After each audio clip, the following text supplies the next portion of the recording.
Bonsoir, Maître Alseni, et bienvenue dans notre Bonsoir, émission. bonsoir madame. Bonsoir madame. Voilà, Bonsoir donc merci pour cette opportunité renouvelée et merci également pour votre disponibilité. Donc, sans plus tarder, je vais vous demander de vous présenter à nos auditeurs, s'il vous plaît. Ok, je suis Maître Diallo Alseni Sata, avocat à la Cour et l'un des avocats chargés de défendre les intérêts de l'IFDG et de son président. D'accord. Voilà, je suis là à Guinée-Conakry. Merci. D'accord. Merci beaucoup pour cette présentation. Donc, avec vous aujourd'hui, comme l'a si bien rappelé Amidou, nous allons discuter de la situation qui prévaut dans notre pays, notamment concernant les détenus de l'USDG dans notre pays. Donc, voilà. D'accord, je suis à vous, il n'y a pas de problème. Je suis à vous, je suis à vos dispositions, je suis prêt à répondre à toutes questions concernant ce dossier et ce fameux dossier. D'accord, merci beaucoup. Voilà, donc nous avons vu M. Bahouri qui a voulu se faire justice parce qu'il a été exclu du parti et il s'est quand même permis de venir assister à la réunion qui a eu lieu, je pense, le 5 février au siège du parti. Et malheureusement, il y a eu des affrontements et s'en est suivi mort d'homme. Donc, suite à cela, nous avons été tous surpris, en tout cas, de la vitesse à laquelle la justice s'est emparée de ce dossier. Et ça a été pareil aussi pour le dossier d'attentat contre M. Alpha Condé en 2011. Nous l'avons tous suivi. Donc, en tout cas, c'est nouveau pour personne. On sait très bien qu'il y a eu énormément de violations de droits de l'homme dans notre pays qui sont passées sous silence. La justice est restée indifférente. Et sur ce dossier de meurtre, en tout cas, on a vu qu'il y a eu des arrestations arbitraires et ceux qui en ont fait les frais, c'était les gardes de l'USDG. On comprend quand même qu'il y a, en tout cas, une récupération politique dans ce dossier-là. Donc, Maître Alseni, est-ce que vous pouvez nous expliquer un peu les contours de ce dossier et où est-ce que vous en êtes avec la rétention de nos gardes? Bien. Justement, la question est très bien venue. Elle est venue à point nommé, dans la mesure où je fais partie, non pas à un pool d'avocats, mais à un bataillon d'avocats chargé de gérer ce dossier en défendant de plus les intérêts de l'IFDG et de son président. Et effectivement, le 5 février, M. Bahouri, l'ex-président de ce parti, est venu avec force, est venu avec fracas pour tenter d'accéder au siège, sachant qu'il était déjà exclu et cette exclusion, cette décision d'exclusion lui a été signifiée par voie d'huissier à lui, à domicile. Alors, face à bien cela, il a été fait entourer d'un groupe de loupards, de colosses, pensant que ce groupe pourrait le faire accéder au siège par la force. Alors, arrivé au niveau du cordon tout à fait qui fait face au goudron, à la grande route, il s'est heurté là aux agents de maintien d'ordre. Mais son groupe d'assaillants était trop fort, armé de gourdins, armé de muscles, armé de bois, des armes blanches. Alors, ce groupe finalement a réussi à passer, à traverser ce cordon. Mais arrivé au niveau de la porte métallique, c'est-à-dire le portail pour la rentrée du siège, alors là, il s'est heurté à un obstacle insurmontable. Parce qu'il y avait une coalition d'efforts, une synergie d'efforts de l'ensemble des agents de maintien d'ordre au niveau du portail qui empêchait que ces loupards-là accèdent. Et heureusement, je vous le dis, heureusement, il n'a pas pu accéder au siège, lui et son groupe défaillant. Ils n'ont pas pu accéder à ce siège. Alors, c'est ce qui a fait que les dégâts ont été limités à la perte d'une seule âme. D'une seule âme. Et quelle âme? L'âme d'un journaliste. L'âme d'un journaliste qui était vraiment partisan, sympathisant, membre de l'IFDG. Et toute sa famille d'ailleurs est membre de l'IFDG. Alors, mais s'il accédait là, on parlerait d'autre chose. Heureusement pour l'UFDG et de son président, et malheureusement pour lui et ses assaillants, il n'a pas pu accéder au siège. Sinon, c'était autre chose parce que il visait bien sûr l'UFDG, mais surtout son président, surtout. Heureusement, il n'a pas pu accéder. Alors, cet accrochage, le fait qu'il a été hermétiquement barré et il n'a pas pu accéder, il y a eu tiraillement, il y a eu bousculade, il y a eu échauffourée, il y a eu des jeux de pierre, par-ci, par-là. Alors, suite à cet accrochage, il y a eu des tirs de coups de feu, et suite auquel, disons, un journaliste a perdu son âme. Et ce journaliste, c'est Mohamed Diallo, fait à son âme. Alors, directement, très rapidement et consécutivement à ce mouvement, une information judiciaire a été requise par M. le procureur de la République auprès du tribunal de première instance de victime. Alors, le juge d'instruction chargé de faire cette investigation a fait une commission rogatoire confiée premièrement à un officier de police judiciaire qu'on appelle colonel Bala Samoura, le commandant de la région de la gendarmerie de Kalon. Alors, ce dernier a entendu d'abord M. Baouri. Il a également entendu M. le président de l'UFDG et la Solidarité Ndiallo. Et contre toute attente, et sans que nous, les avocats, nous sachions ce qui se passe, les raisons de changement de directeur d'enquête, le dossier s'est retrouvé avec un autre officier de police judiciaire.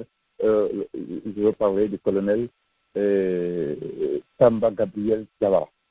Alors, ce dernier, rapidement, quand il a reçu le dossier, il a commencé par directement saboter la façon de travailler de son prédécesseur. Et on comprend qu'il y a une question de jalousie, une question de leadership entre eux. Ça ne nous regarde pas. Directement, il a jamais essayé de reprendre ce que son prédécesseur a fait. C'est ainsi qu'il a entendu de nouveau Baouri et il a exprimé le souhait d'entendre également le président du jeu. On est venu avec lui, il a entendu, il a donné sa version de fait. Après, il nous a demandé de venir avec ses agents de maintien d'ordre. On est venu, ils les ont entendus tous. Après, il nous demande de venir avec la garde rapprochée du président. Cette garde aussi, on est venu avec cette étape. Mais ce que nous avions compris, finalement, c'est que c'était vraiment une enquête orientée, dirigée vers le camp de la victime. Le camp de la victime, c'est cela qui était dans l'enceinte du siège, calmement, paisiblement, en train de faire les réunions du bureau exécutif. Une réunion hebdomadaire d'ailleurs, parce qu'elle se tient chaque semaine. Alors, ceux qui ont été victimes, parce que ceux qui ont été agressés, violentés. Très bien. Donc, quand nous avons compris que les enquêtes-là sont orientées, et sont canalisées vers le camp de l'UFDG, seulement, et de son président, nous avons directement dénoncé cela. Et quand on a fait venir les éléments de la garde rapprochée, le colonel Gabriel a retenu trois éléments de cette garde rapprochée. 3 éléments. Ensuite, 17 éléments des agents de maintien d'ordre. Les agents de maintien d'ordre, c'est eux qui sont en dehors de l'enceinte du siège pour sécuriser, pour canaliser la foule, pour empêcher que les engins, les motos ou les voitures des gens soient volés, qui gèrent les gens qui veulent venir assister aux assemblées générales. C'est eux les agents de maintien d'ordre. Alors, 17 d'entre eux ont été arrêtés et écroués au violon du PM3. Et 3 agents de la garde rapprochée du président également, ce qui fait 20 personnes. Alors, depuis le lundi 15 février, ces personnes ont été déférées au parquet du tribunal de première instance de victime et mises sous mandat de dépôt par le doyen de juge d'instruction qui est en charge du dossier. Bien. Alors, le lundi, aujourd'hui, personnellement, le juge d'instruction m'a appelé pour que je lui dépose les frais d'extraction de nos clients. Il va commencer à les entendre le lundi. Je suis allé lui donner ces frais-là. Alors, les frais de transport, parce qu'il faut qu'ils prennent un véhicule en déplacement dans ce sens. Alors, je leur ai dit ces frais-là. Et le lundi, il va commencer par entendre nos clients pour reprendre ce que les officiers d'enquête préliminaire ont fait. Et lui, la loi lui donne le pouvoir, à l'issue de ces enquêtes, de libérer toute personne dont les faits à lui reprochés ne sont pas établis. Et nous avons de l'espoir que ce magistrat instructeur finira par prendre une ordonnance libérant l'ensemble de nos clients.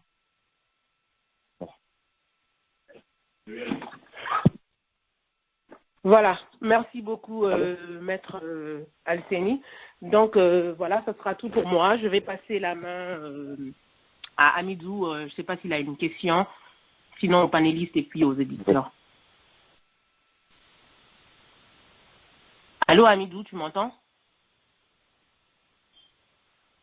Bon, il ne nous suit pas. Abdul Karim, est-ce que tu as une question? Oui. Allô? Allô, oui? Allô, oui, allô. Voilà, merci. Oui, voilà, merci Marie-Hélène.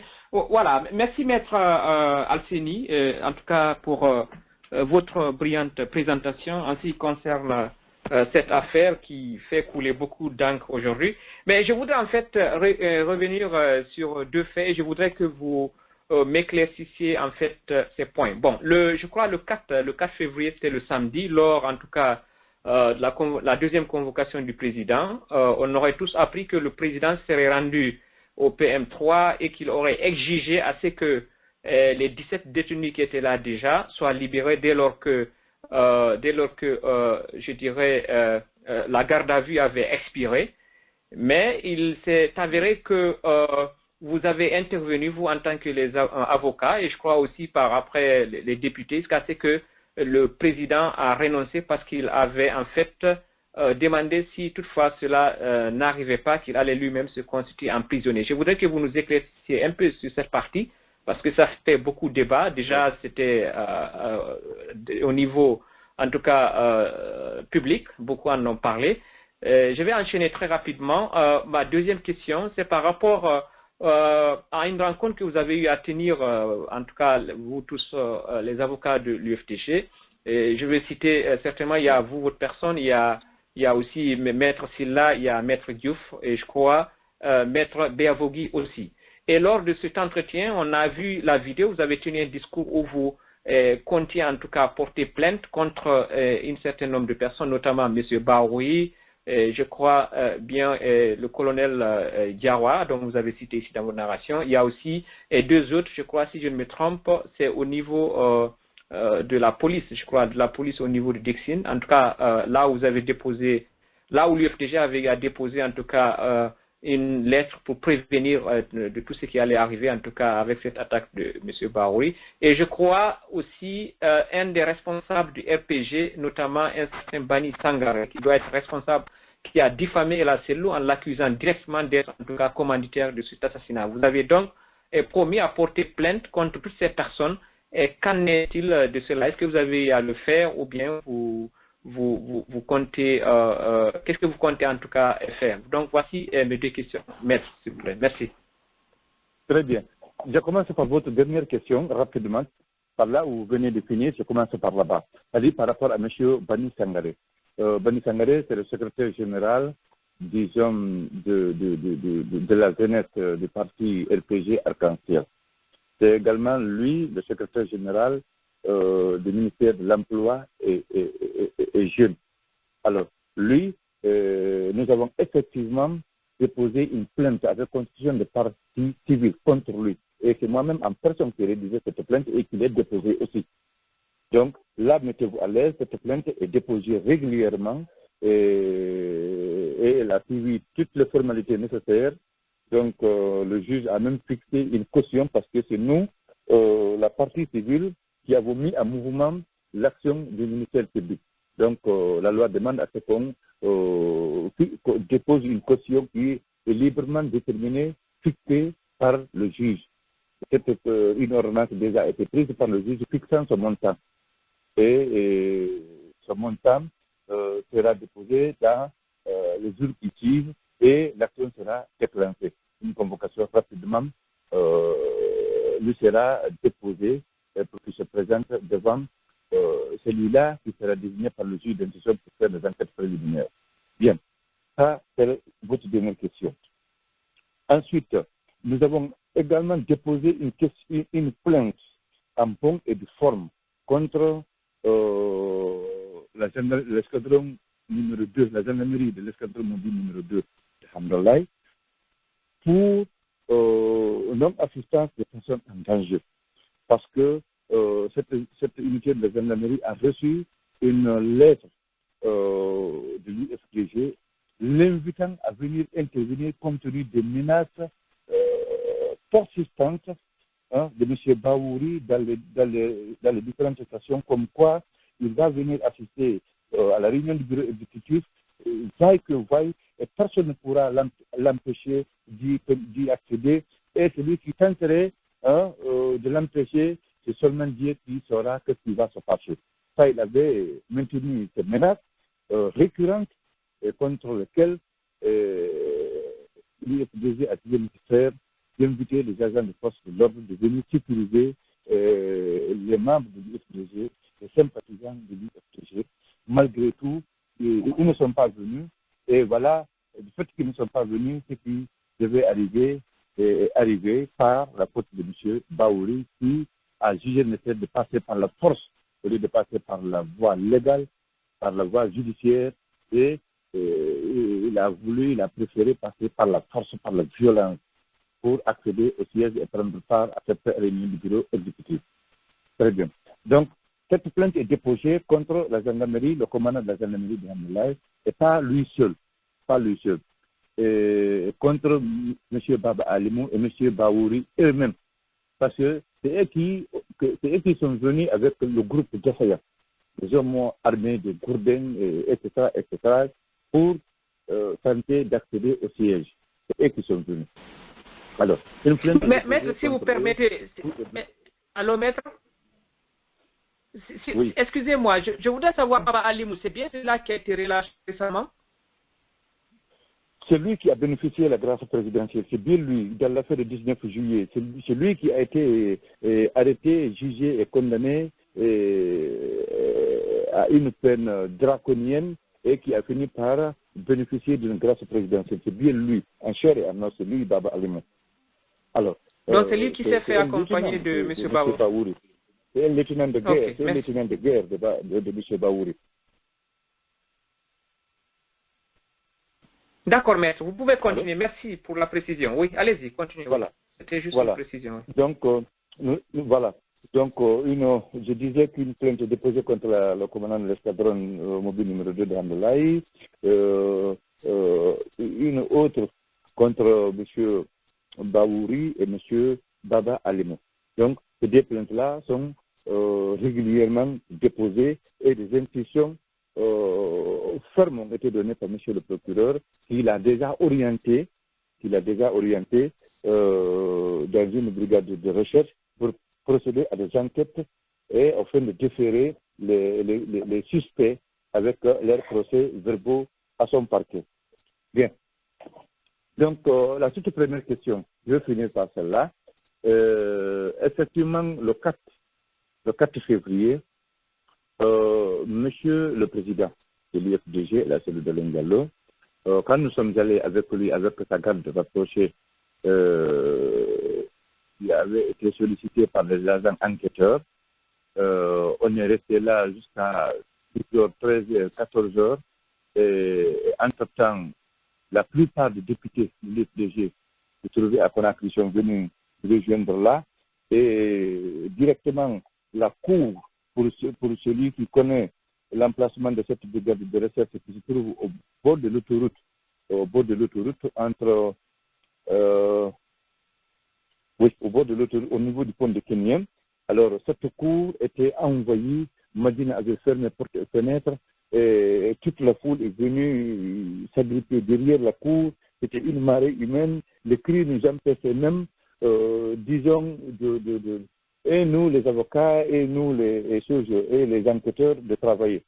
Ainsi donc, le commandant Gabriel, le directeur de l'enquête, nous a demandé vraiment de dire au président de l'UFDG de bien vouloir rentrer comme il a fini d'être entendu. Alors, le président nous a fait comprendre qu'il ne veut pas rentrer sans ces gardes rapprochés, sans ces éléments de la garde rapprochée.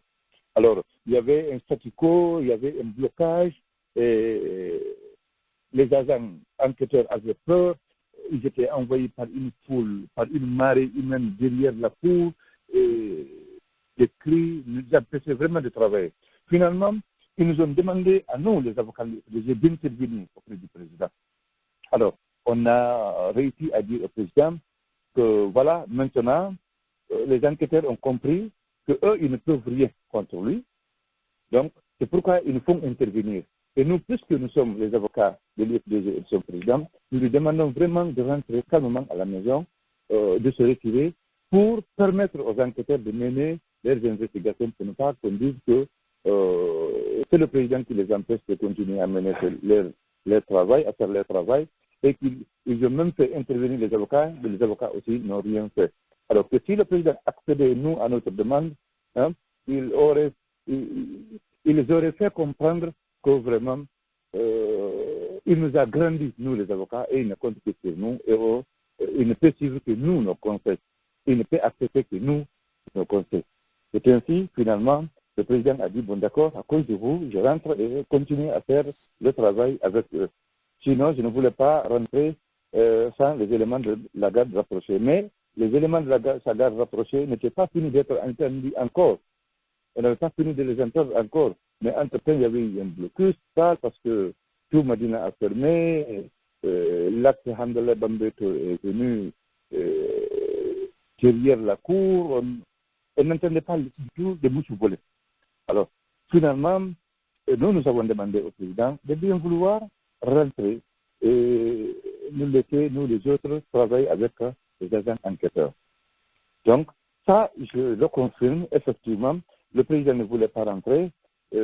Sans tous ces éléments de la garde rapprochée, il a fallu, nous, l'intervention de nous, les avocats, pour qu'ils acceptent de rentrer et en permettant ainsi la commission d'enquête de continuer à mener leur travail.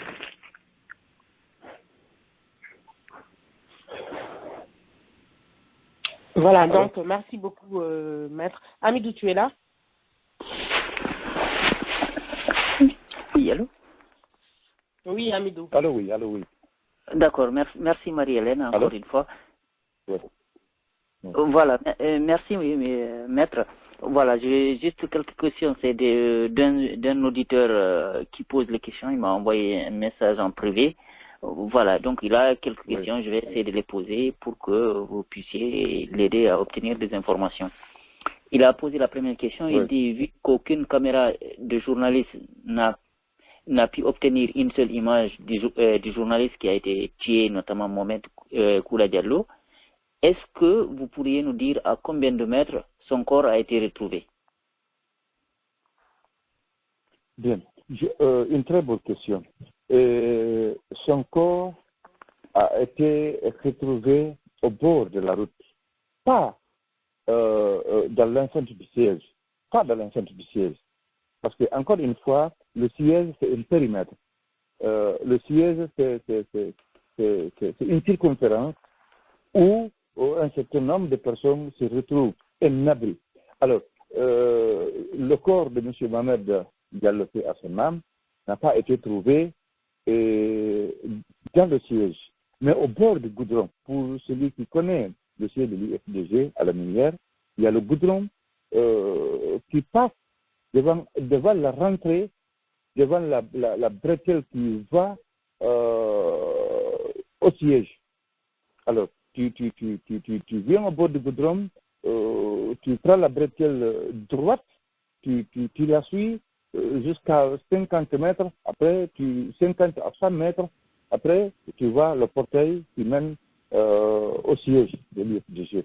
il n'a pas été trouvé là, c'est au bord du goudron où son corps a été trouvé, au bord du goudron. D'accord. Et parlant des images, nous avons, puisque c'est de bonne guerre, nous avons réuni beaucoup d'images que nous allons mettre à la disposition du magistrat, qui lui permettrait certainement d'interpeller toute autre personne dont le renseignement ou de la position lui permettrait de découvrir la vérité. D'accord. Merci beaucoup, maître. Merci de vos réponses. Et la deuxième question, c'est est-ce que vous, les avocats, vous avez pu obtenir le rapport d'autopsie? Si oui, que dit ce rapport? Oui. Et est-ce que c'est un tir lointain ou un tir à bout portant? Oui, nous avons effectivement obtenu le rapport d'autopsie du seul médecin légiste guinéen, d'ailleurs, Dr Hassan Ba, parce que c'est le seul, il faut aussi le préciser. Nous avons obtenu ce rapport, mais puisque bon, je vais donner une réponse en un seul mot. En fait, le monsieur a reçu un tir à bout portant. Je ne rentre pas dans les détails parce que nous sommes dans le cadre d'une enquête, d'une instruction judiciaire. Ça, je ne rentre pas dans les détails. Je ne vais pas violer le secret de l'instruction de ce dossier. Voilà. D'accord. Merci beaucoup. Ma troisième et dernière question, c'est éventuellement, est-ce que les enquêteurs ont pu mettre la main sur là où les douilles de la balle ou des balles qui ont touché, par exemple, Mohamed Koura Diallo, pour être au moins sûr qu'ils ont tiré sur lui dans les environs? Non, pour le moment, non. Donc, non. D'accord. Les enquêteurs n'ont pas obtenu des douilles, éventuellement, des balles par rapport à... Ok, très bien. Voilà, Marie-Hélène, on peut passer aux auditeurs pour leur permettre notamment de poser des questions. Tout à fait, Amidou. Merci beaucoup pour ces questions. Donc, je rappelle encore une fois aux auditeurs qui peuvent appuyer sur étoile 61 pour intervenir. Nous allons les prendre. Je vais ouvrir le micro de Abdoulaye, qui est secrétaire général de la section Paris Nord-Est. Bonsoir, Abdoulaye. Oui, bonsoir, Marie-Hélène. Bonsoir aussi à notre invité, M. Alseni. En fait, moi, je voulais savoir par rapport à la garde à vue, parce que la durée légale de garde à vue ou de détention provisoire de ces prisonniers jusqu'à présent qui ne sont pas encore jugés. Maintenant, je voulais savoir cette durée par rapport notamment à la détention provisoire en Guinée, la durée légale. Parce qu'il faudrait qu'on essaie quand même de faire en sorte que quand l'État essaie de violer, notamment la justice, viole les textes, il faut qu'on dénonce et qu'on essaye aussi de montrer aux militants, là, il y a une violation, pour qu'on quand même se prépare pour une éventuelle riposte, parce que c'est une manière en fait de choper les gens ou de les attraper, parce que si on attrape nos gardes comme ça et qu'on les met en prison, on viole les textes de loi. Et en fin de compte, on finira aussi par attraper certaines personnes et les mettre aussi en prison. Parce que c'est un texte qu'ils sont en train de faire. Et s'ils essayent de voir que ça marche, ils continuent à attraper tout le monde. Donc on finira tous par être en prison. Donc c'est un peu ça, moi, il faut qu'on essaye quand même, comme vous êtes en Guinée, monsieur, vous êtes aussi avocat, la durée légale de détention provisoire, il faut aussi préciser ça et montrer ça surtout aux militants pour qu'ils comprennent réellement qu'est-ce qu'il y a dedans. Voilà ma question en fait. Merci monsieur Alseni et merci aussi à vous Marie-Hélène ainsi qu'à tous les auditeurs. Merci.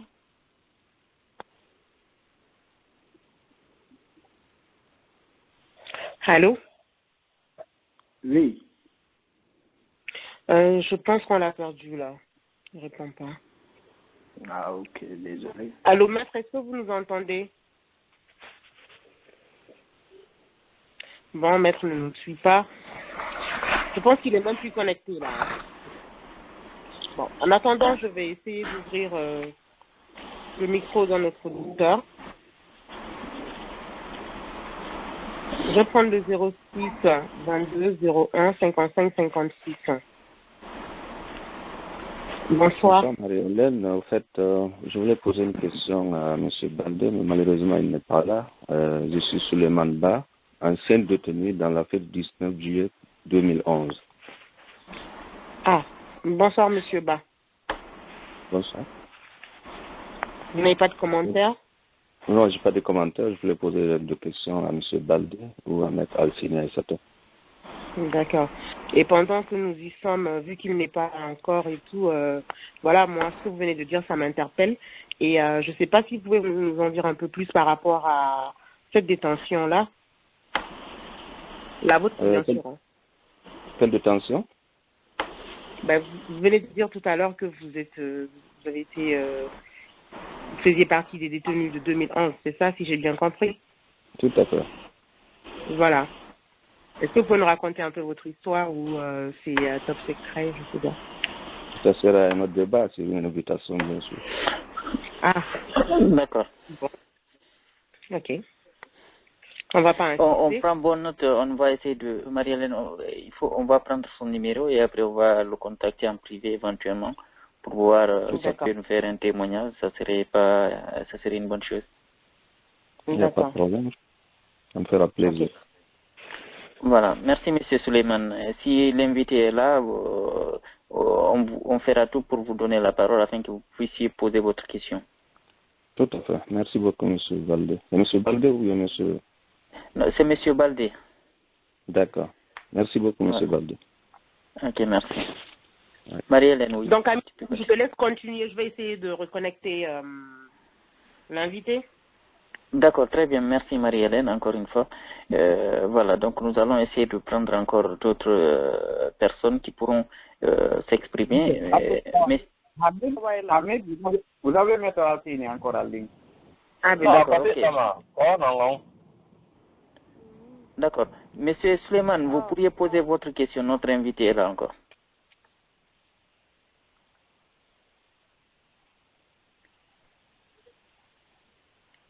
Je pense qu'on l'a perdu. Non, Monsieur Souleymane est là. Je suis là moi-même, Maître Racine est là, toujours. Voilà. Est-ce que Monsieur Souleymane, vous nous suivez? Allô? Oui, je suis là, je vous écoute. Oui, allô, oui. Maître Alcini, c'est Souleymane Ba, général. Ah oui, général, comment ça va? Ça va et vous? Oui, ça va, merci bien. En fait, je voulais poser une question à M. Baldé, l'honorable, mais lui aussi n'est pas en ligne, par rapport à la grève déclenchée par les syndicalistes qui comptaient faire l'opposition pour sortir le peuple de cette galère qui traverse le pays. Mais cette question est destinée à M. l'honorable Baldé qui n'est pas en ligne. Toi. Ah, d'accord. Ok, d'accord, Monsieur Souleymane. Donc, on garde votre question éventuellement. Si vous voulez, vous allez poser votre question en attendant. Si toutefois il est là, on essaiera de le contacter de Conakry aussi. Il pourra toujours essayer de répondre à votre question. D'accord, Monsieur Baldé. Merci beaucoup. D'accord. Merci beaucoup. Donc, on va passer à Monsieur So Tontourou. Est-ce que Monsieur So, vous êtes là? Oui, je suis là. Allô? Il y avait un auditeur qui avait posé une question tout à l'heure avant Monsieur So. Excusez-nous, Monsieur So. Allez-y, je vous en prie, madame. Allez-y. Merci beaucoup, merci. Il y avait un auditeur qui avait posé une question tout à l'heure. Abdoulaye, est-ce que tu peux reposer ta question, s'il te plaît? Oui. Merci, Marie-Hélène. Bonsoir, Monsieur Alcini, encore. Vous avez perdu tout à l'heure. En fait, je voulais savoir, par rapport à la détention provisoire de ces innocents, parce que présentement, ils ne sont pas encore condamnés. Donc, maintenant, quelle est la durée légale, en fait, de cette détention provisoire avant le jugement? Parce qu'il faut qu'on essaie de comprendre ça et informer les militants. Nous, Tcham, on sait qu'ils étaient mis en prison. C'est maintenant, on voit les procès de Noucham et autres, plus de 4 ans, ils sont en prison sans jugement. Et est-ce que maintenant, qu'est-ce que l'UFDG est en train de faire pour ça? Parce qu'il faut, quand quand l'État viole les droits des gens, il faut qu'on montre aussi à l'État que là, c'est une violation des droits et on n'accepte pas. Parce que c'est ça aussi l'État, l'État respecte les lois, y compris même les lois de tout le monde. Donc, si l'État maintenant là, on connaît la détention provisoire, la garde à vue, et on les avait mis en prison le jeudi, et jusqu'à lundi, ils étaient en prison. Je ne sais pas si la garde à vue en Guinée, c'est plus de 72 heures. Donc, je voulais quand même que vous essayiez de nous expliquer beaucoup plus sur les délais de détention de ces gens-là. Et au-delà de ces délais, donc c'est une violation des textes. Et une fois c'est une violation, il faut que les militants aussi comprennent. Là, l'État a violé les textes et la justice a violé. Et quand la justice viole les droits des citoyens, donc la justice n'est pas là pour qu'on lui respecte autant qu'elle viole les droits des autres. Donc c'est un peu ça ma question en fait. Surtout essayer d'expliciter aux militants les délais de détention provisoire. Merci beaucoup. Oui, d'accord. Voilà, votre question est très importante dans la mesure où elle fait allusion à une liberté d'un citoyen ou des citoyens. Vous savez, en droit, le principe c'est la liberté, l'exception c'est la détention. Alors, en cas de commission d'une infraction, qu'elle soit délictuelle ou qu'elle soit criminelle, il y a une durée de garde à vue accordée par les officiers enquêteurs. Maintenant, l'enquête préliminaire. Alors, la police ou la gendarmerie et les enquêteurs et qui sont chargés, en cas de commission d'une infraction, de rassembler les preuves et les suspects, de traduire devant le tribunal. Alors, et les enquêteurs, ils ont 72 jours. Ils ont 72 jours de durée de garde à vue. Alors, si pendant ces 72 heures, ils ne parviennent pas à trouver les suspects ou à rassembler les preuves, ils demandent une autorisation à monsieur le procureur pour proroger une seule fois ces 72 heures. Alors, on a dépassé là, parce qu'on a quitté les officiers enquêteurs, le dossier est arrivé au niveau du tribunal. Et actuellement, c'est le juge d'instruction en charge du dossier qui est en train de le gérer.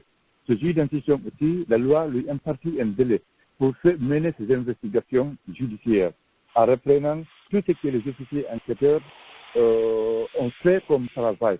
Il le reprend. Lui, ce magistrat enquêteur, a le droit de libérer toute personne dont les faits à elle reproché ne lui semble pas consistant.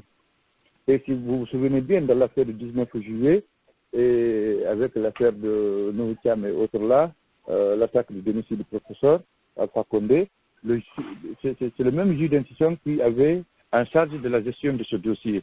Il avait libéré une vingtaine de personnes à ce niveau, à son cabinet, hein, et les autres dont il a estimé le fait plus ou moins consistant ou relativement consistant, il les a renvoyés devant la chambre d'accusation. De la chambre d'accusation, on est venu à la cour d'assises. Donc, le juge d'instruction a des pouvoirs très étendus, mais quand même qui ne s'étendent pas à perte de vue, un pouvoir qui a des bornes, qui a des limitations. Donc, il a 4 mois pour mener ses investigations judiciaires. Et si au bout de ces 4 mois aussi, il ne parvient pas à finir ses investigations judiciaires, la loi l'autorise à augmenter encore 4 mois. Mais tellement que c'est un dossier sensible, un dossier important, et tellement que ce dossier est suivi par des avocats, disons, souciés du respect du droit, qui rêve vraiment à la liberté immédiate et inconditionnelle de l'ensemble de ces clients, voilà, dès le lundi prochain, il va commencer à mener ses investigations judiciaires en entendant individuellement l'ensemble de nos clients. C'est pour vous dire que le dossier est dans les mains des grands avocats, parmi lesquels il y a même un Sénégalais, M. Diouf, dont vous avez entendu parler. Donc, au lieu qu'on attende que ce délai court, et qu'il fasse tout un mois, voire 4 mois, dès le lundi prochain, nous allons commencer cela et nous pensons qu'à l'issue, qu'à la fin de cette semaine qui va venir, il aura fini et l'ensemble de nos clients, nous l'espérons, seront libérés parce que, à notre avis, c'est une accusation gratuite sans fondement. Voilà. Voilà, merci beaucoup, Maître Alseni. Donc, nous allons prendre à présent M. Sow. M. Sow, est-ce que vous êtes là? Oui, allô? Allô, oui, M. Sow. Oui, allô, oui. Bonsoir. Bonsoir, Maître Alseni. C'est M. Sow. J'étais au tribunal de Mapanko avec vous la dernière fois au mois d'août passé, lorsque vous étiez venu défendre le dossier de l'honorable Gawal Ousmane. Et après la séance, je me suis vu en aparté avec vous, nous avons un peu discuté. Et franchement, j'ai apprécié l'avalanche de boulot que vous avez eu à battre. Et toutes mes félicitations. Ceci dit, je vais revenir à la question. Je n'ai pas compris pourquoi, selon les informations que j'ai reçues, le président Cellou Dalein a répondu à une convocation. Il était accompagné de quelques gardes-corps. Et c'est par rapport à quoi, sous quel titre? Bon, je ne dirais pas par rapport à quoi, parce que je sais que c'est par rapport à l'affaire du 5 février. Mais pourquoi ces 3 gardes rapprochés ont été arrêtés ce jour-là aussi et mis aux arrêts ce jour-là? Pourquoi? Quelle est la cause réelle? Parce qu'il y avait déjà 17 personnes. Est-ce qu'il était prévu que ces 3-là aussi soient entendus ou bien est-ce que ça a été fait comme ça? Bien. Vous savez, quand une infraction est commise, et que le procureur ou bien le juge d'instruction confie la recette des preuves et les suspects à un officier de police judiciaire, qu'il soit gendarme ou policier, cet agent enquêteur-là, la loi lui donne le pouvoir d'interpeller toute personne. La loi lui donne le pouvoir, la loi guinéenne lui donne le pouvoir d'interpeller toute personne dont les renseignements pourraient l'intéresser dans le cadre de son travail, dans le cadre de ses investigations judiciaires, dans le cadre de son enquête préliminaire. C'est la loi qui lui donne ce pouvoir. Alors, quand il interpelle par inadvertance, par exemple, un innocent, qui lui il estime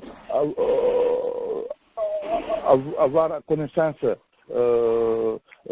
des renseignements qu'il est en train de chercher, et il le traduit devant le tribunal, devant le parquet, devant le juge d'instruction ou bien devant le procureur.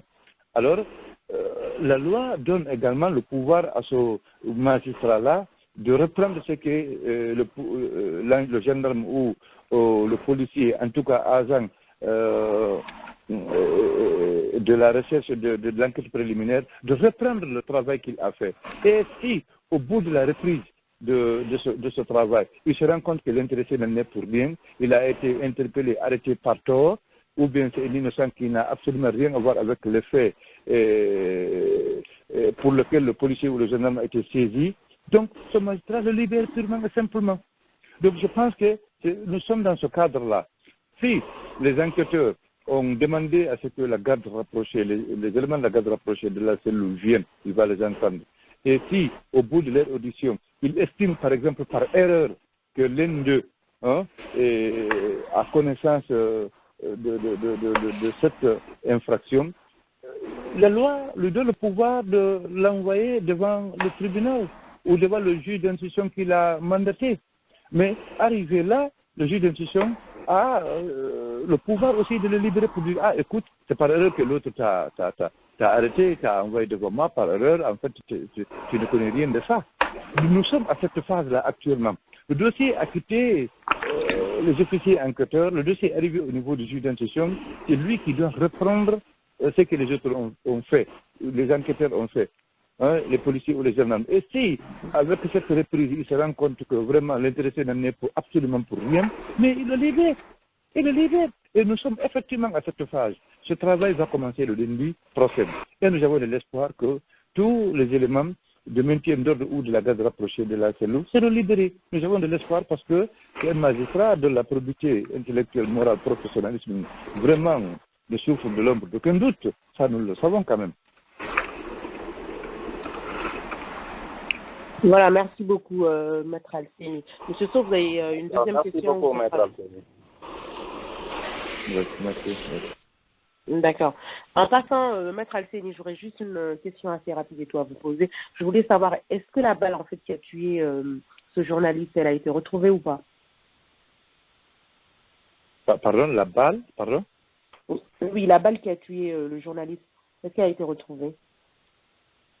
Non, à ma connaissance, non. On n'a pas encore les enquêteurs, les agents enquêteurs, les officiers de police judiciaire qui ont enquêté, qui ont cherché à rassembler les preuves et les suspects, ne nous ont pas encore montré une balle, n'importe laquelle, pour dire que c'est avec cette balle qu'on a tiré sur le journaliste Mohamed Diallo. C'est à son nom. Non. D'accord. Et à ce moment-là, est-ce qu'on ne pourrait pas imaginer que voilà, c'est un travail qui a été fait par des experts?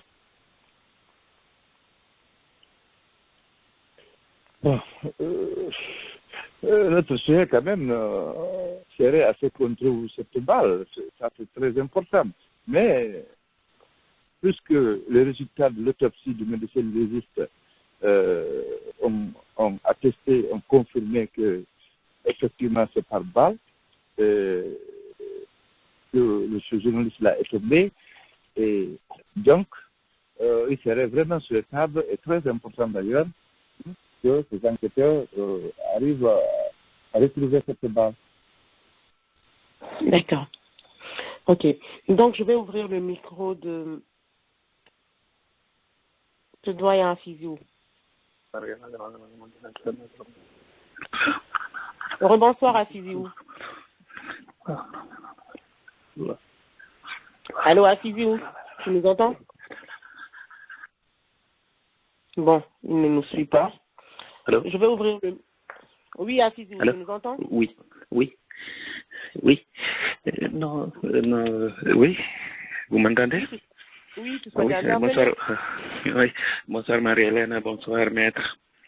Donc, merci pour les explications que nous venons de donner. Franchement, moi, ma question a été largement répondue par Maître.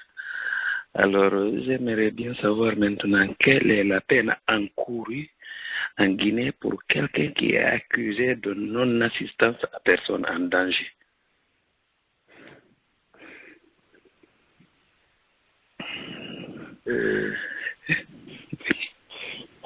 Bon, de toute façon, je vais tenter à vous donner une réponse, même si elle n'est pas satisfaisante, parce que dites-vous bien qu'il est 0 heure passée à Conakry et que je suis à mon domicile, je ne suis pas au bureau où se trouvent tous mes codes et tous mes instruments de travail. Donc, c'est pourquoi je ne peux pas vous donner une réponse avec exactitude. Donc, sachez seulement que c'est une peine, c'est une infraction. C'est pourquoi le législateur guinéen a délibérément, a volontairement souligné dans le code pénal que quand quelqu'un assiste une personne qui est en danger, il doit la secourir pour empêcher que le danger n'arrive ou pour empêcher que le danger ne l'emporte ou pour limiter les dégâts. Alors, si il ne le fait pas, là, il commet une infraction. Voilà. Et que cette infraction est répréhensible, et elle est prévue, elle est punie. Tu vas subir une peine privative de liberté, si au l'issue d'un jugement par un tribunal équitable, tu es reconnu coupable et là, tu encours une peine. Mais la durée de la peine, là, vous savez, quand on est avocat, on doit parler avec exactitude, avec des preuves. Exactitude. Puisque je n'ai pas mon code pénal ici, je suis à la maison, donc je ne peux pas vous dire c'est 2 ans, c'est 3 ans, c'est 4 ans, je ne peux pas vous le dire. Voilà. Je suis désolé, maître, de vous avoir bousculé, alors excusez-moi encore. Maintenant, est-ce que quelqu'un qui est accusé de non-assistance à personne en danger mérite-t-il d'être, si vous voulez, mis en mandat de dépôt directement? Naturellement. Non, mais écoutez, toute personne accusée d'avoir commis une infraction, si le dossier est déféré avec le suspect, parce que pour le moment, il est dans les mains des agents de la police ou de la gendarmerie, enquêteurs, et quand l'individu se retrouve avec eux, il est encore suspect. Voilà, il est suspect, il n'est même pas prévenu ou bien accusé. Donc, quand on l'envoie devant le juge d'instruction va reprendre le travail. S'il se trouve que vraiment il a des indices graves concordants contre toi, il te place directement sur le mandat de dépôt. Directement sur le mandat de dépôt. En attendant que tu sois jugé. Voilà. D'accord. Pour revenir un peu plus en arrière, et sur la reconstitution. La reconstitution, de fait, je pense, nécessite la présence de toutes les personnes qui étaient présentes sur les lieux, de toutes les personnes impliquées. D'accord. Mais de notre côté, on a vu tout simplement M. Bahouri tout seul. Était-il tout seul le jour de l'accident?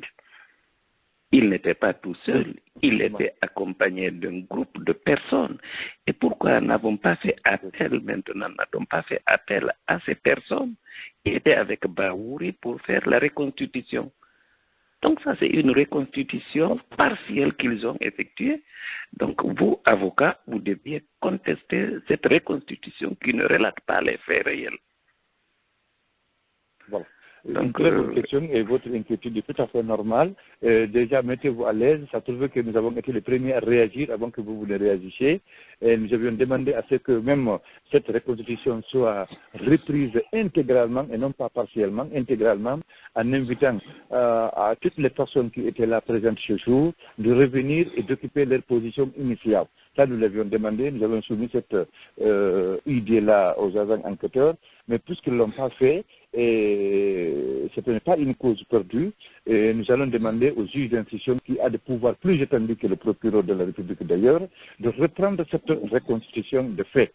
Et je sais qu'il va nous entendre et ce sera fait. Nous avons de l'espoir avec ce magistrat. Tout ce qui n'a pas été fait par les agents enquêteurs, lui, il peut le faire.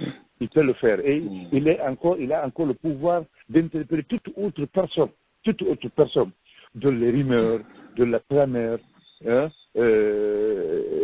persistante, consistante, prouve qu'il est intéressé à faire avec l'infraction qui a été commise.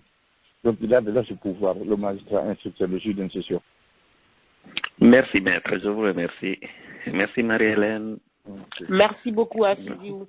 Donc voilà, je demande à Abdul Karim de se manifester pour sa question. Oui, merci encore Marie-Hélène. En fait, maître, je vais poser une série de questions, mais je vais aller très rapidement. Ma première question, c'est par rapport, vous avez bien dit que lundi, en fait, il y aura un jugement, c'est ça, si j'ai compris? Mais un jugement qui doit se passer dans le bureau du juge. C'est une investigation judiciaire que ce magistrat instructeur doit effectuer ce jour en présence de nous, les avocats.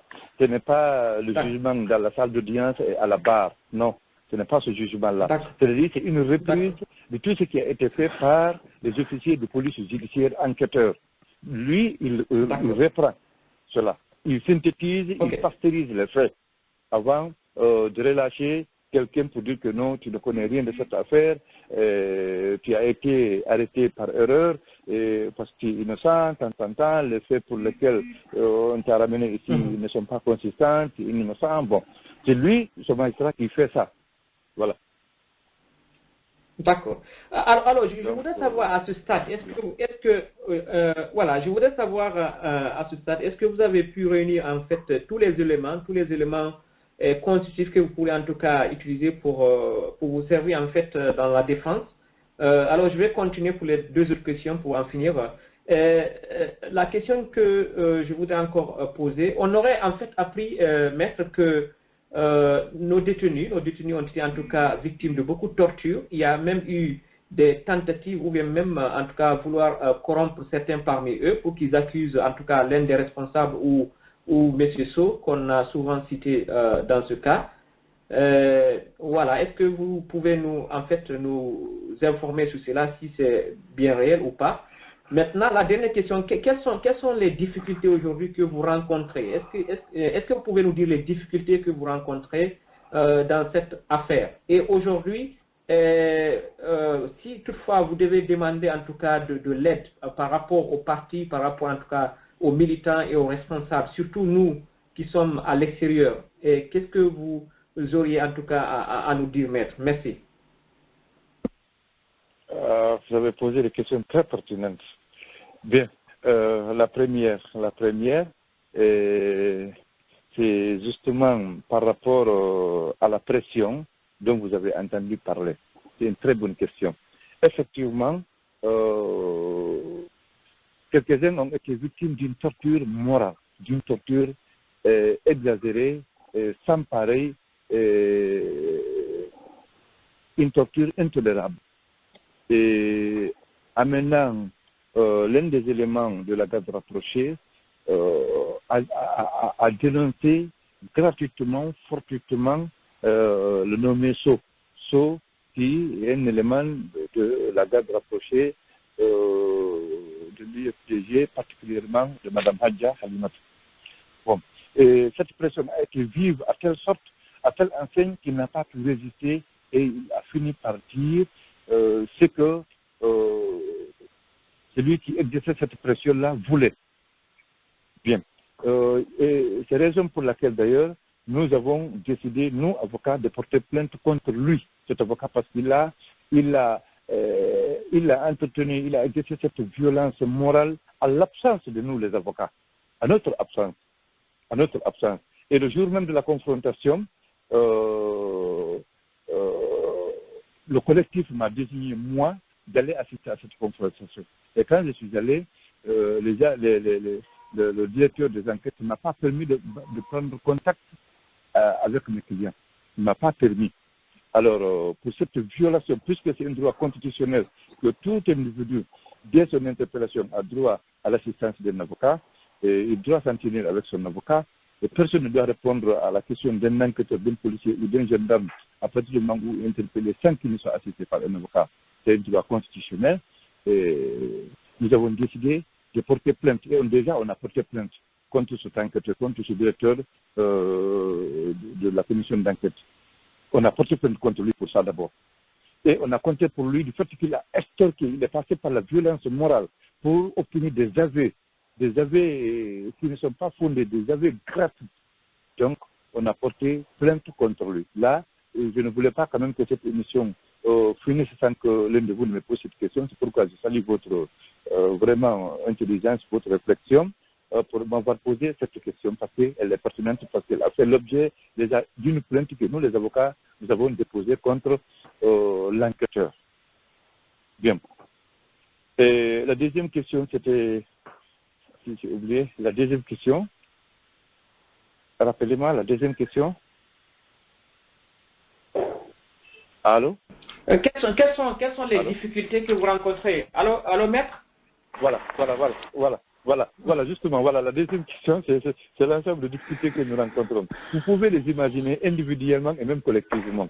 Les difficultés que nous rencontrons, nous sommes en Afrique, précisément en Guinée, et au moment où cette affaire est tombée de façon inattendue, chacun de nous, chaque avocat était occupé à d'autres dossiers, de ce client par-ci, par-là. Et puisque cette affaire est tombée de façon inattendue, on a tout abandonné. On a consacré l'essentiel de notre temps, l'essentiel de nos activités à ce dossier pour défendre cette grande formation politique, et la plus grande d'ailleurs formation politique, que les gens veulent détruire par haine, par vengeance, par hargne. Hein, et nous nous sommes dit non, il va falloir qu'on abandonne tout ce que nous sommes en train de faire pour faire face à ce dossier, pour empêcher à ce que les ennemis veulent de soit réalisé, autrement dit la destruction, l'extermination de ce parti et de son président. Donc, si nous avons aujourd'hui des difficultés, c'est des difficultés fortes qui sont palpables sur le terrain, parce que imaginez quand l'avocat a vu de ses honoraires, l'avocat ce sont ses honoraires. Donc, si on a abandonné tous les autres dossiers de l'ensemble de nos clients, on a fait un blocus, un bataillon d'avocats pour une seule cause juste mais noble. Alors, c'est des difficultés financières. Des difficultés financières, il faut le dire, il faut avoir le courage de le dire. Ça, vous pouvez l'imaginer. Donc, quelqu'un qui assure la défense d'une vingtaine, de centaines, de milliers et de milliers de clients, il gère beaucoup de dossiers, chaque client lui demande de compte, et mon dossier, il a tel niveau, qui a tout abandonné au profit d'un seul dossier. Donc, imaginez. Donc, si nous avons de l'aide peut-être à solliciter, c'est sûr, et pour nous permettre de mener à terme ce dossier, atteindre notre objectif, défendre voyamment nos clients, faire en sorte que cette accusation gratuite qui pèse sur eux soit vraiment enterrée le plus vite possible. Nous comptons même finir avec ça devant le juge d'instruction. On ne va pas attendre qu'on aille devant le juge du jugement, dans la salle d'audience. Non, nous voulons que tout le monde sorte de la prison, dans le cabinet du juge d'instruction même. Donc, c'est pourquoi, si nous avons aujourd'hui de l'aide à solliciter du côté de nos compatriotes vivant à l'extérieur, c'est bien sûr avoir des moyens financiers nous permettant de se battre à ce dossier, de ne suivre que ce dossier, de l'accomplir honnêtement, dignement, loyalement et dans l'intérêt exclusif de l'UFDG et de son président.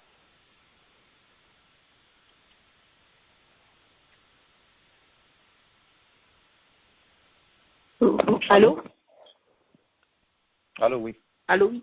Oui, merci beaucoup, Allô, oui. maître. Oui, vous m'entendez? Oui, je vous reçois, oui. D'accord.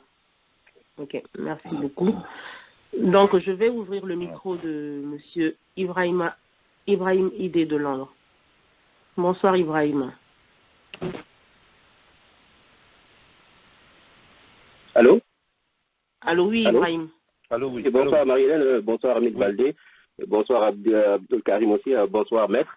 Je voulais juste poser une question. Est-ce que vous pouvez préciser un peu plus à quel niveau on a retrouvé le corps? Ça, c'est une des questions. Et qui a retrouvé le corps en premier? Et par rapport au chef d'accusation, de non-secours à personne en danger, comment se fait-il que ce ne soit que les gardes qui aient été inculpés, pour ainsi dire, et toutes les personnes qui étaient autour, entre le siège et où on a retrouvé le corps? Il y avait du monde quand même. Pourquoi toutes ces personnes-là n'ont pas été poursuivies non plus? Et quand on les accuse de non-secours à personne en danger, qu'est-ce que ces gardes auraient pu faire concrètement? Arrêter la balle, faire quoi? Bon, quelqu'un qui se noie ou quelqu'un qui est abattu, enfin qui est frappé, je peux comprendre. Mais un coup comme ça, quelqu'un qui meurt, comment est-ce que... je ne vois pas pourquoi est-ce qu'on les accuse. Je ne sais pas si vous pouvez nous éclairer un peu plus sur cela. Merci. Ok. Donc, votre question est fascinante. Mais ce que je peux vous dire, c'est que si vous nous avez entendu, nous les avocats, on a dénoncé, on a condamné la façon dont cette enquête s'est déroulée.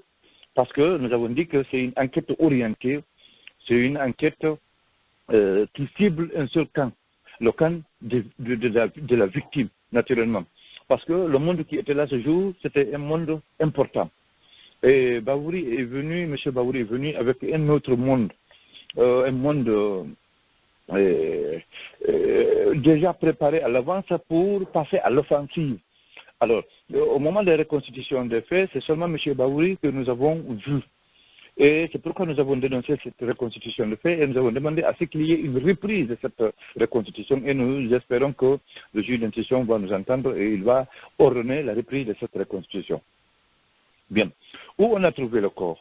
Le corps, encore une fois, je pense avoir répondu à cette question. Le corps a été trouvé au bord du goudron. Pas dans l'enceinte du siège. Pas dans l'enceinte du siège, au bord du goudron. Loin donc du siège. Voilà. C'est pas la troisième question que j'avais posée, c'est quoi, si vous pouvez me la rappeler? Allô? Allô? Allô, oui? Ah oui? Allô, non, oui. non, en fait, là, Allô, oui. Allô, vous m'entendez? Allô? Oui, très bien, oui, allez-y. Oui, non, je disais, quand je demandais où on a Allez-y, retrouvé le corps, parce que, voilà, parce que je connais les lieux, c'était quand vous êtes au bord du goudron, bon, vous savez, il y a la villa de Hadia Leila, la sœur de Diallo Télé, etc. C'était pour savoir si vous voulez nous préciser exactement un peu plus, c'était ça la question en fait. Et puis deux, c'était pour savoir, bon, lorsqu'on dit que non assistance à personne en danger, par rapport à quelqu'un qu'on vient de tuer comme ça, par rapport à la distance où étaient normalement ces agents et où on a retrouvé le corps, il y avait d'autres personnes. Donc je comprends pourquoi eux qui étaient à plusieurs mètres, ce sont eux qu'on poursuit, et puis tout le monde qui était là entre, disons, on a retrouvé le corps et les agents, pourquoi ces personnes ne sont pas inquiétées? Voilà, c'était ça ma question, je ne comprends pas du tout pourquoi par rapport à l'accusation. Oui, oui. Oui, justement, mon frère, nous avons les mêmes inquiétudes. Et c'est ce qui nous a amené, nous, les avocats de l'UFDG, à dénoncer cette enquête partielle,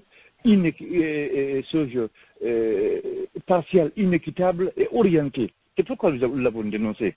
C'est parce que ceux qui étaient les agents de maintien de l'ordre, les agents de la garde rapprochée, n'avaient absolument rien à faire avec monsieur Mohamed Diallo, qui est d'ailleurs un sympathisant, un partisan de l'UFDG.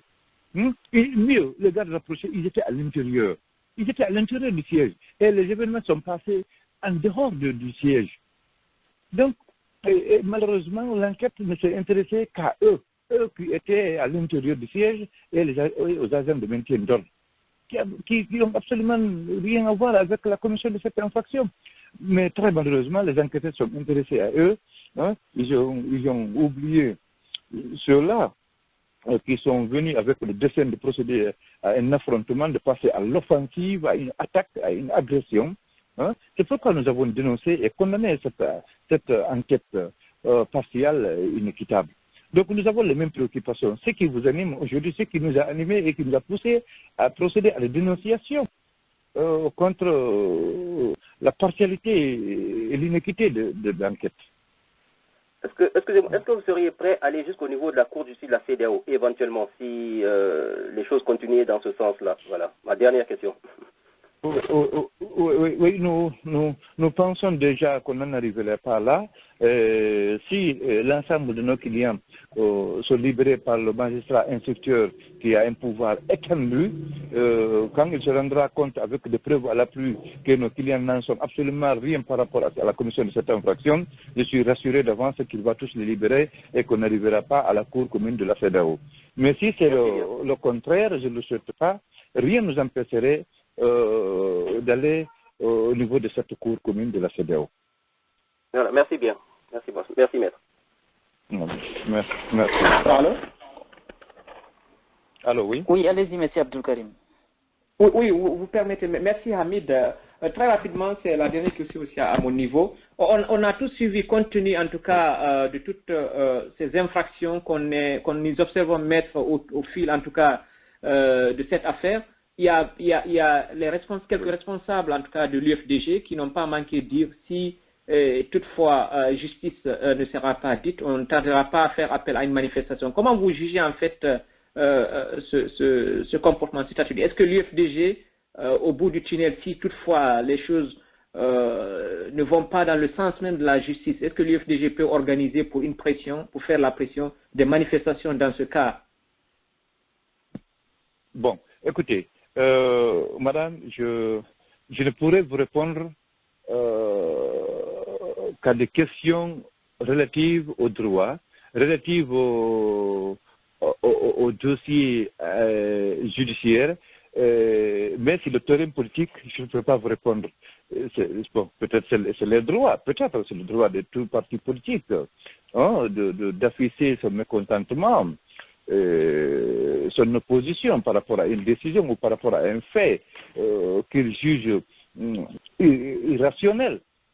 De faire des manifestations, tout à fait. Bon, de toute façon, moi je ne vais pas donner mon avis là-dessus. Ce qui m'intéresse, c'est relatif à la justice ou à une procédure judiciaire. D'accord. Maître, Voilà, en fait... D'accord. Mettons la question politique à côté. Vous-même, je comprends parce que si vous usez en fait de tous les moyens dont vous disposez, disons les moyens légaux, dans cette affaire et que les choses prennent une tournure de telle sorte que vraiment c'est flagrant comme on a connu le cas du 19 juillet, quels sont les autres moyens en fait dont vous disposez pour pouvoir toujours mener ce combat? C'est toujours les voies légales. Il y a d'abord la Cour suprême guinéenne. Bon, il y a d'abord la chambre d'accusation. Ça, c'est contre les décisions qui seront rendues par le juge d'instruction si elles ne sont pas conformes à la loi. La chambre d'accusation est là pour les censurer. Ensuite, il y a la cour d'assises. Si la cour d'assises, à la barre, on n'a pas satisfaction, on frappe avec fracas à la porte de la Cour suprême. Si là, on n'a pas satisfaction, on sort des frontières guinéennes, on frappe les portes de la Cour commune de la CEDEAO. Voilà. D'accord. Donc, vous ne disposez rien, genre, par exemple, organiser des manifestations si vous n'êtes pas écouté. Par exemple, dans le collectif des avocats, est-ce que vous pouvez pas faire il y a le quatrième pouvoir. Le quatrième pouvoir aussi est là. Le quatrième pouvoir, c'est ce pouvoir qu'on appelle le pouvoir des médias. On peut passer par ce pouvoir aussi pour dénoncer, condamner, critiquer tout ce qui, à notre avis, est contraire à la loi. Voilà, tout ce qui est anormal, tout ce qui est injuste, tout ce qui n'est pas conforme aux principes cardiens de la Constitution, de la loi guinéenne, on peut passer par ce quatrième pouvoir, c'est-à-dire le pouvoir de la presse, pour le dénoncer. D'accord, merci maître, c'est tout à mon niveau. Reprenez Hamid s'il vous plaît, merci. Voilà, merci monsieur Abdou Karim. Donc nous allons essayer d'aller très vite avec les auditeurs, de poser rapidement leurs questions. Il fait un peu tard à Conakry encore. Donc nous avons toujours notre invité avec nous qui a fait une journée très chargée encore une fois. Donc je vais prendre les derniers auditeurs et nous allons essayer de libérer notre invité. Monsieur Idrissa Kamara, rebonsoir à vous, posez votre question. Oui, monsieur Hamid, bonsoir à vous et bonjour à monsieur l'avocat. Bonjour à vous. Voilà, j'ai à peu près quelques questions, monsieur Alseni. Je voulais savoir tout d'abord, est-ce que l'arme du crime a été retrouvée? Je m'excuse si vous avez déjà répondu à la question. Est-ce que l'arme du crime a été... Non, cette question m'a été posée, mais j'ai répondu par la négative. Voilà. Les officiers enquêteurs ne nous ont pas montré encore l'arme du crime. L'arme du crime. Alors, est-ce qu'aujourd'hui, même si l'arme du crime était retrouvée, et nous avions vu que très malheureusement, c'est une seule balle qui a atteint M. Diallo et que la personne là est tombée. Est-ce qu'aujourd'hui, il n'y a pas une question de dire qu'il y a 2 armes, il y a 3 armes, il y a 4 armes, il n'y a qu'une seule balle qui a été tirée et qui a été fatale. Est-ce qu'aujourd'hui, tenant compte de ces circonstances, est-ce que toutes ces 17 personnes, pour des raisons d'enquête, pour quelque raison que ce soit, pouvaient être retenues? Parce que la question que IB a posée tout à l'heure, ainsi que d'autres, concernant par exemple le chef d'accusation, je pense que les raisons ne sont pas bien fondées pour dire que pour non-assistance à une personne en danger. Oui, vous savez, monsieur, la question elle est vraiment pertinente. Elle est très pertinente parce que nous-mêmes nous sommes posé cette question dans la mesure où, après les résultats de l'autopsie du médecin légiste guinéen, il n'y a qu'une seule balle qui a atteint la victime. Alors, comment se fait-il qu'on interpelle 20 personnes hein, pour une seule balle. Est-ce que chacun d'eux avait une arme ou bien est-ce que... Alors, les enquêtes n'ont en tout cas rien prouvé par rapport aux résultats de l'enquête. Et c'est pourquoi nous avons de l'espoir qu'avec le juge d'instruction, nos clients vont recouvrir leur liberté le plus tôt que possible. Et heureusement que dès le lundi, nous allons commencer à travailler avec ce magistrat instructeur. Voilà. Je m'excuse, hein, j'ai encore deux petites questions parce qu'elles sont très importantes. Allez-y, très rapidement. Monsieur Alceni, oui, très rapidement, hein, je vais vous poser les deux questions. Monsieur Alceni, aujourd'hui, quelle est la portée, c'est-à-dire de l'inculpation? Parce qu'aujourd'hui, l'objectif principal de cette machination qui est déjà organisée, parce que moi je dis que c'est une mascarade, quelles que soient les circonstances, c'est une parodie de justice, parce qu'en aucun cas on peut arrêter des gens qui n'ont rien à voir non seulement avec ce crime, et deuxièmement aujourd'hui, à quel niveau cela peut porter atteinte à l'UFDG? Parce qu'aujourd'hui, jusqu'à preuve du contraire, ce crime s'est passé en dehors du périmètre, parce que vous avez parlé du mot périmètre tout à l'heure, parce que j'ai toujours dit que si c'était à l'intérieur de la cour de l'UFDG, ça pouvait engager le parti. Mais quelque chose qui se passe en dehors du portail, c'est-à-dire du siège dans la rue, à quel niveau, à quelle portée? Parce qu'aujourd'hui, l'objectif principal, c'est d'essayer d'écarter l'UFDG dans les futures courses. Et premièrement, d'abord, à quel niveau, quelle est la portée, c'est-à-dire à quel niveau cela peut engager le parti, tenant compte de ces événements?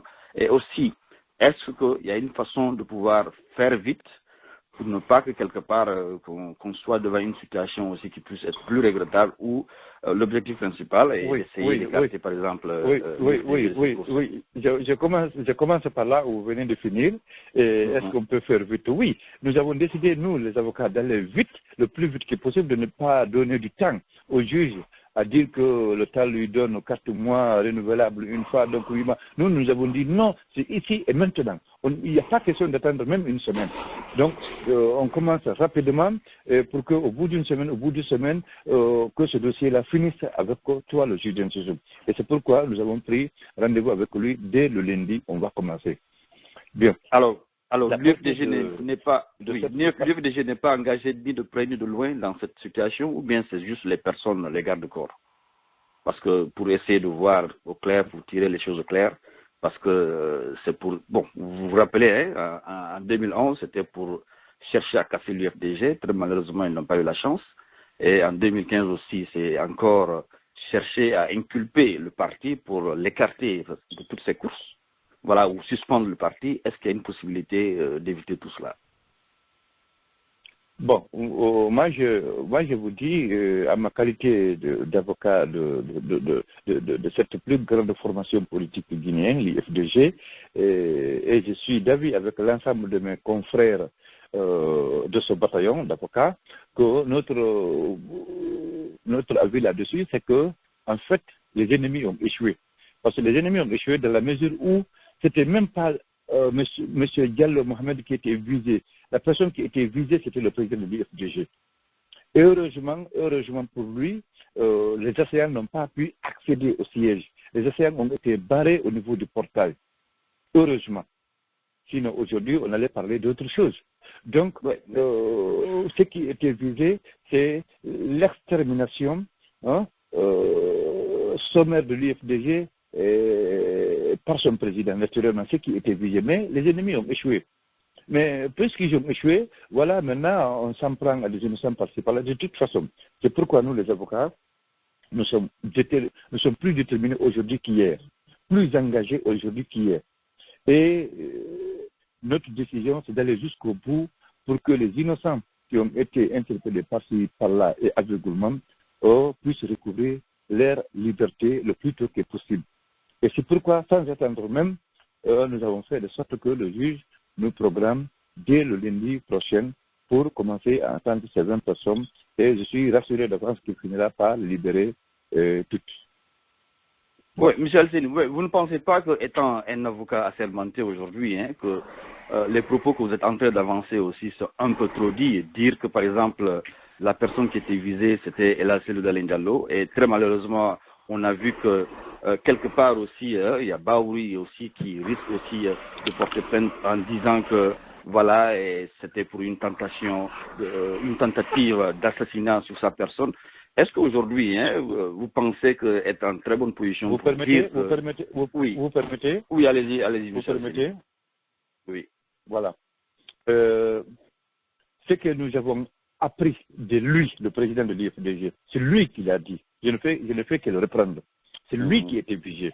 Ça, c'est un. Deuxièmement, en ma qualité d'avocat, j'ai reçu toutes les preuves qui affirment, qui concourent à la vérification de ce que le président a dit, qui atteste, qui certifie effectivement, oui, c'est lui qui était visé.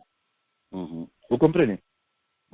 C'est lui qui était visé. Non seulement lui, il a été le premier à le reconnaître et à le dire, alors si ses avocats aussi le reprennent, c'est tout à fait normal, parce que nous avons les preuves. Bien, évidemment, ces preuves-là, nous allons les montrer à qui de droit, le moment venu. De toute façon, je dis, ils ont échoué. Ils ont échoué parce que les assaillants n'ont pas pu accéder au siège. Et c'est pourquoi nous devons toujours, disons, applaudir et garder de l'espoir que l'alternance démocratique sera possible avec l'IFDG ici. Parce que à toutes les fois qu'ils ont tenté à la vie du président du parti, ils ont échoué. Ce n'est pas la première fois, ce n'est pas la deuxième fois, et non plus la troisième fois, tout le monde le sait. Voilà. Pendant les manifestations pacifiques de l'opposition, ils ont tenté à plusieurs reprises d'attenter à sa vie, ils ont échoué. Voilà. Donc, si cette fois-ci encore, c'est seulement voilà, au seuil, à la porte d'entrée de son siège, qu'une balle fait tomber un membre, un sympathisant, un journaliste qui était là nuit et jour, qui aime, qui adore même l'IFDG, qui puisse tomber par une balle, si le président dit que la balle lui était destinée, on peut le croire.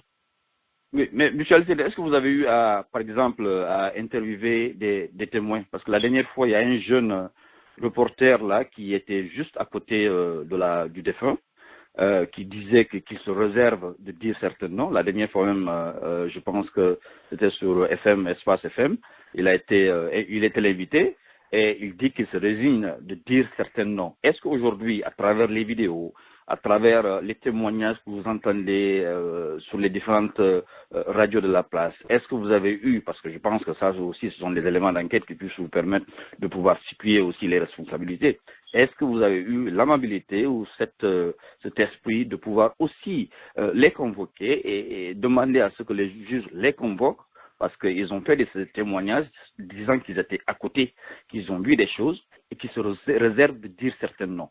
Est-ce qu'il y a une possibilité aussi, en tant que journalistes qu'ils sont, de pouvoir les inviter à témoigner, à dire exactement et entendre leur version des faits vis-à-vis de cette situation? Tout à fait, nous avons cette possibilité. Très heureusement, le juge n'a pas encore commencé. Non, permettez.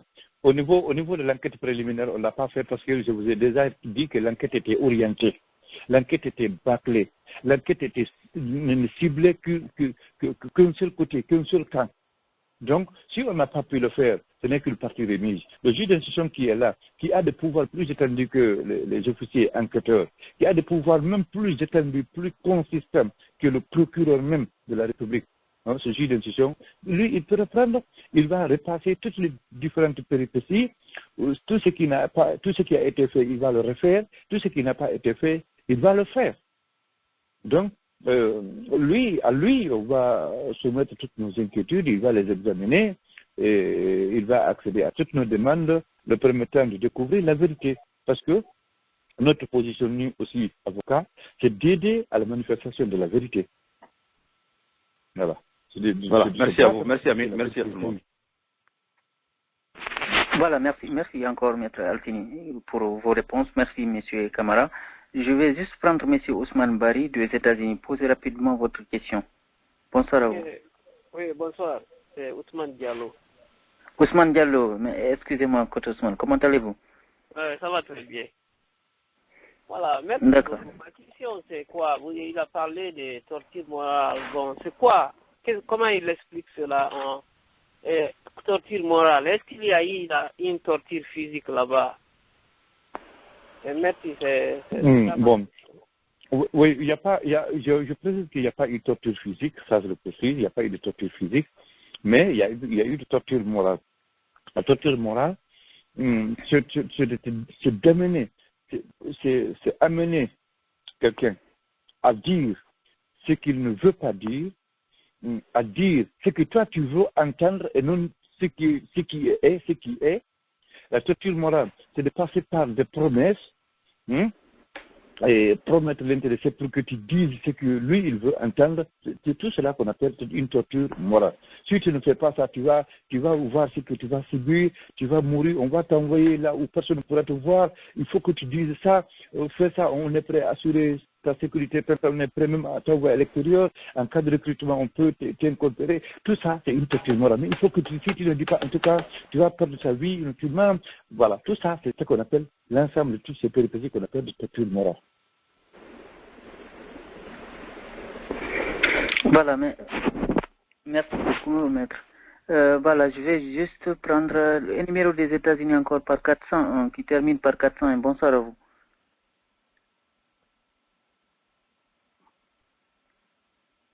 D'accord, il ne suit pas. Et le numéro de la France qui se termine par 31-0. Allô? Oui, Ali? Allô, oui. Allô, oui. Vous m'entendez? Oui, on vous entend. C'est qui? Oui, très bien, oui. Allô, oui, c'est M. Diallo, Abdoul. D'accord, bonsoir M. Diallo. Oui, comment allez-vous? Oui, ça va. Moi, je n'ai pas de questions pour les avocats. Seulement, je voulais souligner quelque chose tout à l'heure, parce que depuis le commencement, j'écoute la radio. Et il y a d'autres qui entendent accuser M. Baoud par-ci, par-là. M. Abdoul. Non, attends. Non, attendez simplement. Monsieur, je vais vous laisser parler à la fin. Je vais prendre d'abord l'invité et après je vous donne la parole. Voilà. Je finis d'abord avec l'invité et après je vous donnerai la parole. Donc, on finira par vous. Monsieur Alpha du côté du Sénégal, est-ce que vous avez une question? Oui, merci encore, Hamid. Bon, moi, j'ai une question relative. Bon, je vous ai entendu parler de l'autopsie. Est-ce que, par hasard, par exemple, il y a eu une autopsie sur le corps de la victime où on a extrait, c'est-à-dire extrait la balle du corps? Est-ce que tout ça là a eu lieu? Ou bien il n'y a pas eu de ces autopsie-là sur la corps des victimes? Et ma deuxième question, c'est de savoir si le nommé So, accusé par le camp Baouri comme étant le tireur, est-ce que ce monsieur fait partie des gardes qui sont en détention? Voilà. Rapidement, voilà les éléments de réponse que je vais donner pour essayer de vous satisfaire ou satisfaire à votre question. Le seul médecin légiste agrégé d'abord en droit et docteur en criminologie qui est agréé près des cours et tribunaux en République de Guinée, c'est le docteur Hassan Ba. Alors, Hassan Ba, c'est le seul. Lui, effectivement, il a fait l'autopsie. Et je ne rentre pas dans les détails parce que c'est dans le cadre de l'instruction. Mais ce résultat est qu'effectivement, M. Mohamed est tombé par une barre. Voilà. Ça, c'est la réponse globale que je vous donne, je ne rentre pas dans les détails. Parce que nous sommes dans le cadre encore de cette information judiciaire, instruction judiciaire. Bien. La deuxième question, c'était quoi? Si M. So fait partie. Oui, M. So fait partie de la garde rapprochée du président El Hadji, justement. Non, c'était de savoir si M. So fait partie parmi les 17 qui sont en détention, les gardes rapprochés du président Selou qui sont en détention. Oui. Il fait partie. Oui. Ok, voilà. Oui. Voilà. D'accord, merci beaucoup, Monsieur Alpha, encore une fois. Voilà, donc du coup, nous arrivons vers la fin de cette émission. Marie-Hélène Silla, donc si tu veux poser très bien ta dernière question, on va aller vers la conclusion pour libérer notre invité et après on fera les commentaires. Voilà, merci beaucoup Amidou, merci. Je vais poser ma dernière question. En fait, je trouve vraiment confiant, Maître Alseni. Par rapport à cela, je me dis que c'est mal connaître en tout cas la justice guinéenne. Donc ma question en fait, c'est de savoir est-ce que les détenus, les gardes de l'UFDG, ils ont subi des tortures pour extorquer des aveux? Est-ce que cela a été fait? Et je me dis aussi, il ne faudrait pas vraiment en tout cas écarter cette hypothèse-là. On sait très bien qu'avec tout ce qui se passe en Guinée et tout, c'est bien possible. Et si cela arrivait en SAC, on sait très bien que cela va nous mettre dans le pétrin. Maintenant, j'ai vraiment apprécié la question de Ibrahim Ide de Londres tout à l'heure qui demandait à l'avocat est-ce qu'ils allaient saisir les juridictions internationales comme par exemple la CEDEAO. Moi, je m'inscris en tout cas dans cette logique-là parce que je pense qu'aujourd'hui, on n'est même pas foutu porter plainte auprès de ces juridictions internationales-là. Et concernant la CEDEAO, par exemple, ils sont même venus en Guinée pour nous expliquer comment procéder. Et un dossier qui est déposé là-bas, le traitement, ça ne dure que 2 mois. Mais vraiment que 2 mois.